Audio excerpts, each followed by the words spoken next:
Hi guys, जहाँ तक verbal का सवाल है तुम्हारे सीमैट के लिए, यार मुझे लगता है verbal is most under estimated या फिर इग्नोर्ड सेक्शन मुझे लगता है सीमैट का। एक छोटी सी बात यहाँ पे कर लेंगे। मैंने ऑलरेडी लॉजिकल रीजनिंग का वीडियो बनाया था, प्लस मैंने क्वांट्स का भी वीडियो आपको बना के दिया था। 5 साल का मैंने एनालिसिस यहाँ पे करा था। गाइस याद रखना, जीके एक होता है जहाँ पे आप मेक और ब्रेक होता है। अब इस बार इनोवेशन एंड एंटरप्रेन्योरशिप आएगा। यहाँ पे बहुत सारे बच्चे मुझे लगता है कि इक्वल लेवल पे ही परफॉर्म करने वाले हैं यार। बट जहाँ तक मैं बात करूँ, लॉजिकल रीजनिंग और क्वांट्स में बच्चों का मैक्सिमम स्कोर आ जाता है, बट यार वर्बल एबिलिटी रीडिंग कॉम्पिटिशन में बच्चे थोड़े फंस जाते हैं। सो गाइस अगले 30 डेज आपको जो सीमैट के लिए है यार, एक काम करना, वर्बल को डेली बेसिस पे आपको काम करना है। सिंपल सी बात है, वर्बल को मैं 2 चीज़ों में देखता हूँ। एक तो भाई तुम्हारा रीडिंग कॉम्प्रिहेंशन है, और बाकी का तुम्हारा जो भी है ये सिनोनिम एंटोनिम वगैरह हो गया। अब मैं यहाँ पे अगर बात करूँ तो आपके जो ज़्यादा चांसेस है, देखो यार अभी सिंपल सी बात है, अगर आप देखोगे, आप बोलोगे सर मेरा ना वोकैबुलरी बड़ा बेकार है, और फिल इन द ब्लैंक्स देखो हर साल अच्छे खासे आते हैं, राइट। आप कहोगे कि सर मेरा वोकैबुलरी बहुत बेकार है, मैं क्या करूँ, मैं वोकैबुलरी इंप्रूव करने के लिए बैठूँ क्या। देखो यार, अगर आप आज से लेके वोकैबुलरी इंप्रूव करने लगोगे तो आपको फायदा नहीं होगा। फिर आप वो घटिया सी बुक जो होती है वर्ड पार मेड इजी, वो लेके बैठोगे, हर कोचिंग क्लास वही रिकमेंड करता है, वो कुछ काम की है भी नहीं, उसमें खाली रूट्स आते हैं। और यार रूट्स तो जो भी है, मतलब आप यूट्यूब भी फ्री में करोगे आपको रूट्स मिल ही जाएंगे। तो don't fall for all this things. अगर आपको नहीं आता है वोकैबुलरी, कोई लोड नहीं है। दूसरी बात, मैं कितना वोकैबुलरी करूँ वो भी कोई नहीं बताता सर। मैं कितने वर्ड्स करूँ, 1000 करूँ, 2000 करूँ, 5000 करूँ, 10,000 करूँ, इतने वर्ड्स करने के बाद भी सर कोई मुझे गारंटी देगा 100% कि यार जो भी वर्ड आप करोगे उसमें से ही सीमैट में आएगा? ऐसा हो ही नहीं सकता ना, वो तो बड़ी इलॉजिकल चीज़ है। तो मैं यही कह रहा हूँ कि इस चीज़ पे आपको ज़्यादा पढ़ना नहीं है, आपको सबसे पहला फोकस करना है रीडिंग कॉम्प्रिहेंशन पे। इसके जो रीडिंग कॉम्प्रिहेंशन होते हैं वो बेसिकली अगर आप देखोगे फैक्ट बेस्ड आते हैं, इन्फ्लुएंस वगैरह का फंडा नहीं होता। 3 से 4 आपको आरसीज यहाँ पे मिलने वाले हैं। अब आरसी में ना गाइज थोड़ी सी आपको यहाँ पे दिक्कत हो सकती है। अगर आप आरसी में अच्छे हो, आपकी लाइफ सॉर्टेड है। अगर नहीं हो तो ये चीज़ें याद रखना, आरसी में पंगे कहाँ पे होते हैं। आरसी में पंगे होते हैं essence of your reading comprehension क्या है, right. Tone of the author क्या है, राइट। इसका समरी क्या है, इसका मेन आइडिया क्या है। ये वाले जो क्वेश्चन होते हैं ना, ये क्वेश्चन थोड़ी सी तकलीफ दे देते हैं आपको जहाँ तक सीमैट का सवाल है। मेरे कुछ सेशंस होने वाले हैं, एनीवे नेक्स्ट वीक में कुछ सेशंस कराने वाला हूँ रीडिंग कॉम्प्रिहेंशन सीमैट के। उसमें हम सब डिटेल में बात करेंगे कि आपका स्ट्रैटेजी क्या होगा, आपको रीडिंग कॉम्प्रिहेंशन को अप्रोच कैसे करना है। तो अगर मैं एक साइड पे रखता हूँ मेरे वर्ड्स, या फिर अगर मैं एक साइड पे रखता हूँ वोकैबुलरी, और अगर मैं एक साइड पे रखता हूँ reading comprehension, my life is very much sorted. Because मेरे को पता है मैं जितना भी वर्ड्स करूँ वो मुझे नहीं पता कि वो आएगा भी नहीं कि नहीं एग्जाम में।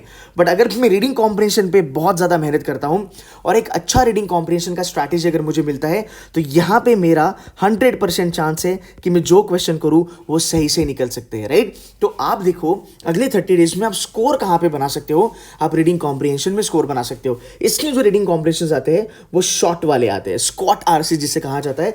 छोटे छोटे आरसीज आते हैं यार, 250-300 वर्ड्स वाले आरसी आते हैं, डुएबल होते हैं। एक आध आपका आरसी इन्फ्रेंस बेस्ड आएगा, बट बाकी तो आपके फैक्ट बेस्ड होते हैं, मैनेजेबल होते हैं। दूसरी बात एक बहुत अच्छी है गाइज, आपके पास है 3 घंटे है। 3 घंटों में आप ये आराम से कर सकते हो, उसमें लोड ही नहीं है। 3 घंटे में आप इन चीज़ों को आराम से कर सकते हो। सो द रीज़न यहाँ पे मैं ये कह रहा हूँ कि आप ज़्यादा वर्ड्स पे मत जाओ, आप रीडिंग कॉम्प्रिहेंशन पे ज़्यादा फोकस करो। दूसरी बात अगर मैं करूँ तो यार grammar is going to be the next big thing for you all. Grammar में क्या आता है, सेंटेंस करेक्शन आपका है, उसमें पार्ट्स ऑफ स्पीच आता है, टेंसेज आता है, डायरेक्ट इनडायरेक्ट आता है, क्वेश्चन टैग आता है, पैसिव एक्टिव चीज़ें आती है, राइट। ये भी हमारे कंट्रोल में है, बिकॉज ये करने के बाद हम क्वेश्चन सॉल्व कर सकते हैं। देखो ग्रामर में ना एक लिमिटेशन आती है, ग्रामर ऐसा कुछ भी बाहर का नहीं आ सकता, जो भी आएगा वो रूल बेस्ड ही आएगा, राइट। बिकॉज ग्रामर वो अपने मन का नहीं डाल सकते। सो रीडिंग कॉम्प्रिहेंशन से भी हमारे आंसर्स निकल सकते हैं, ग्रामर से हमारे आंसर निकल सकते हैं, right. Error correction is also part of grammar. कभी कभी फिल इन द ब्लैंक्स में ग्रामर भी आता है, राइट। जैसे आपका पार्ट्स ऑफ स्पीच होता है ना, वर्ब वगैरह, एम इज आर लगाना है, हैड बीन लगाना है, हैव बीन लगाना है, ये सारी चीज़ें आती है। फिर आपके पास पैराजम्बल भी है। तो ट्राई टू अंडरस्टैंड कि अगर आप वर्बल में बहुत ज़्यादा अच्छे हो कि सर मेरी वोकैबुलरी पे कमांड है, मुझे ईडियम्स वगैरह आते हैं, वेरी गुड, तब भी आप आरसी पे ही ज़्यादा फोकस करोगे। बिकॉज अगर आपकी बाकी की चीज़ें इतनी सारा अच्छी है तो यार अगर आप आरसी पे अच्छा काम कर लेते हो, आपका स्कोर बूस्ट होने वाला है। अगर आप कहते हो कि नहीं मेरा वर्ड्स इतना अच्छा नहीं है, वोकैबुलरी इतना अच्छा नहीं है, तो आप आरसी पे ज़्यादा फोकस करो, ग्रामर पे ज़्यादा फोकस करो, यू शुड बी फाइन। जो मेरे लेक्चर्स लगने वाले हैं अगले वीक, वहाँ पे रीडिंग कॉम्प्रिहेंशन हम पूरा का पूरा कवर करने वाले हैं।